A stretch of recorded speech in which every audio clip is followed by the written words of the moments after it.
ప్రభునందు ప్రియులారా, ఎవళ్ళ మతం వాళ్ళు పాటించుకోమనండి, మాకు అభ్యంతరం లేదు.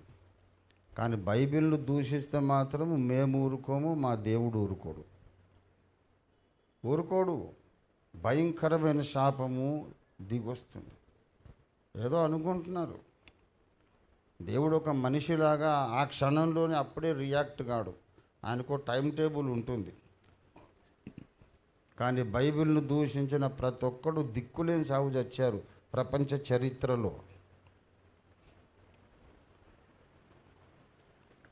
దేవుని ప్రజలను ద్వేషించిన వారు, హింసించిన వారందరూ దిక్కులేని సాగు చచ్చారు.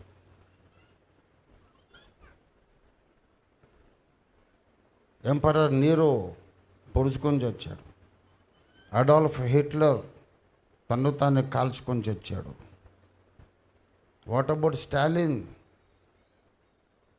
భూమి మీద క్రైస్తవ్యం లేకుండా చేస్తానన్నాడు, దిక్కులేని సాగు చచ్చాడు.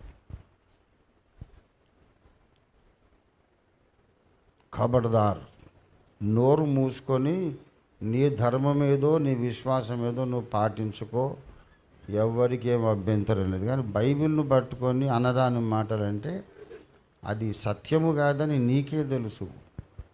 నీ మనస్సాక్షి నిన్ను కాల్చి కాల్చి కాల్చి కాల్చి నరకమేమిటో ఇక్కడే చూపిస్తుంది నీ మనస్సాక్షి. స్పష్టమైన ఆజ్ఞలతో నీతి ప్రవర్తనను మానవ జాతికి విధించిన మొట్టమొదటి గ్రంథం బైబిల్. దేవునికి స్తోత్రం కలుగును గాక. క్రీస్తుకు పూర్వం 1500